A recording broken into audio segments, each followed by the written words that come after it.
All right, folks, we are back here on WLTH 1370 AM. That's 92.7 in the FM dial.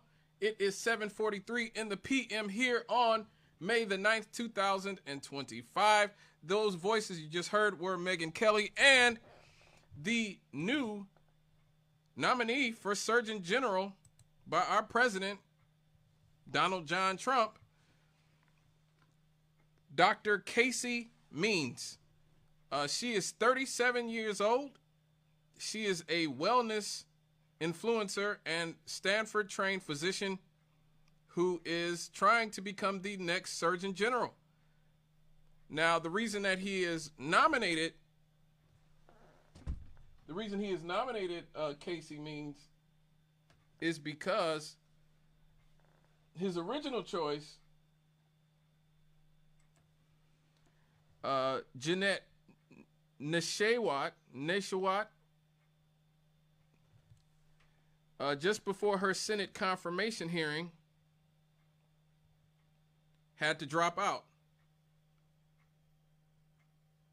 Now, it's important to state that Dr. Means, though she is medically trained, she ditched her surgical residency to focus on nutrition and lifestyle fixes for chronic disease.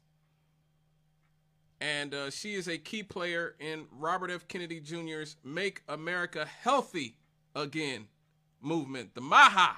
She's a MAHA, along with her brother Callie. Casey's the girl, Callie's the boy. I always get mixed up with those two. I've actually played a lot of Callie Means on this show. Callie Means used to work for Coca-Cola, and he talks about how when he was in that industry, how they used people like the NAACP and other racial and ethnic activist groups to push an agenda where questioning the health content of these foods, if you want to call them that,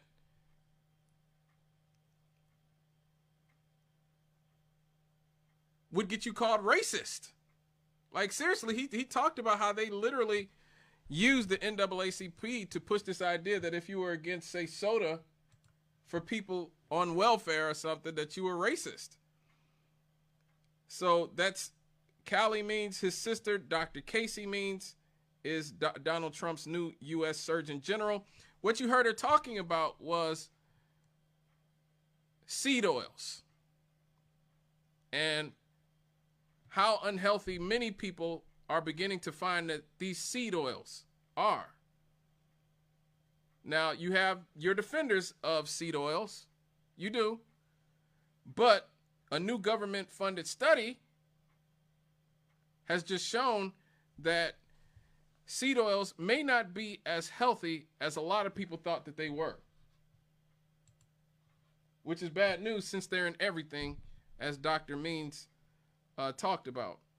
So a new government-funded study just found that consuming large amounts of seed oil, which include sunflower oil, canola oil, corn oil, and grapeseed oil, has long been linked to inflammation in the body.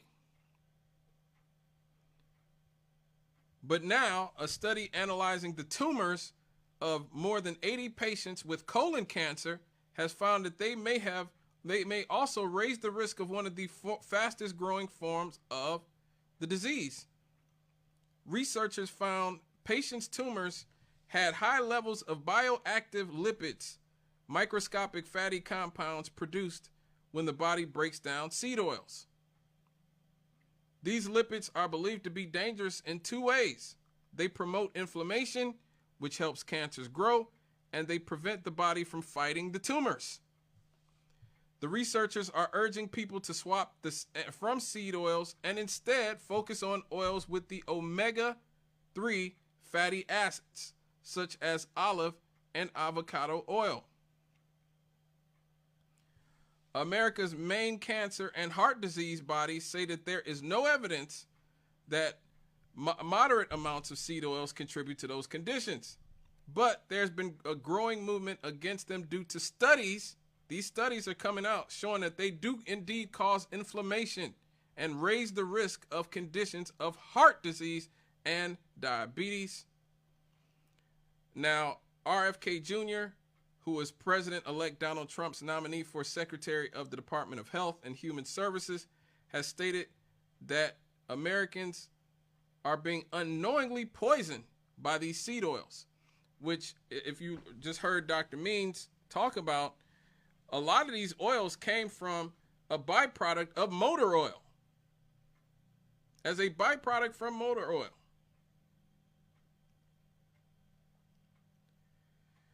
Now, these findings are coming as rates of colon cancer are surging in young Americans. Diagnoses of colon cancer among people under 50 years old, which is classified as early onset, are expected to rise by 90%. Good God. Good God. Whew. They're expected to rise by 90% in people 20 to 34 years old from 2010 to 2030.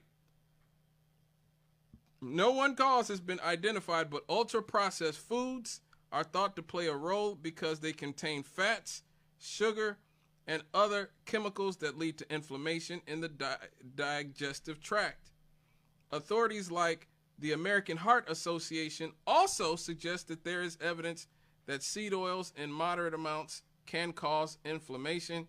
In fact, the agency said that there is no reason to avoid seed oils and plenty of reasons to eat them, as they lower cholesterol and the risk of heart disease and stroke.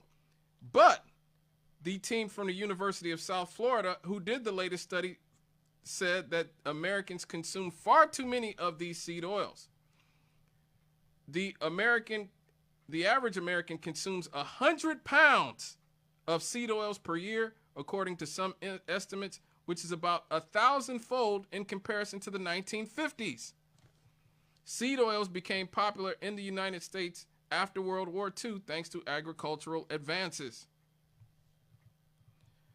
This latest study, published Tuesday in the journal Gut, looked at 81 tumor samples from colorectal cancer patients between the ages of 30 and 85.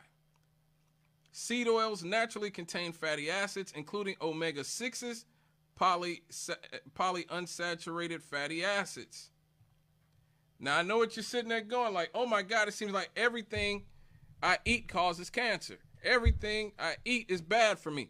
What is an alternative? Well, this is Issues and Answers.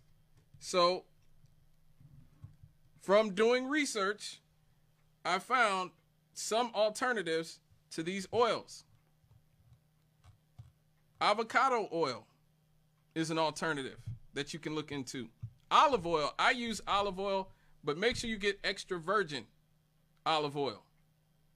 I use extra virgin olive oil every day. It's changed things for me. I love it. Coconut oil is an alternative, but be careful. Coconut oil will make you fat if you use it too much. It can be fattening. Ghee, which is a natural oil. Peanut oil. I just bought a bunch of peanut oil myself. Again, I'm a big fan of peanut oil. I use peanut oil a lot too. Going to use it to fry some chicken this Mother's Day. My mother loves fried chicken, so I'm going to fry her some. Butter. Real butter, not the fake butter. Again, these are things that people ate for generations after generations after generations before we started eating so much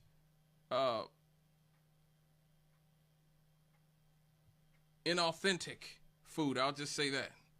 Food that's been highly processed. Rapeseed oil. Now, don't let the name scare you. Rapeseed oil, you eat this consensually, Okay, you can eat some rapeseed oil consensually. It is very good for you. Flaxseed oil, also good for you. Sesame oil,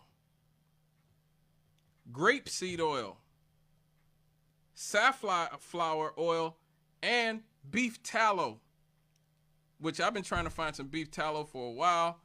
I will eventually find some, but yes, it is important for us to take care of our health here in this day and age. And so much of our environment is toxic and has been for a very long time.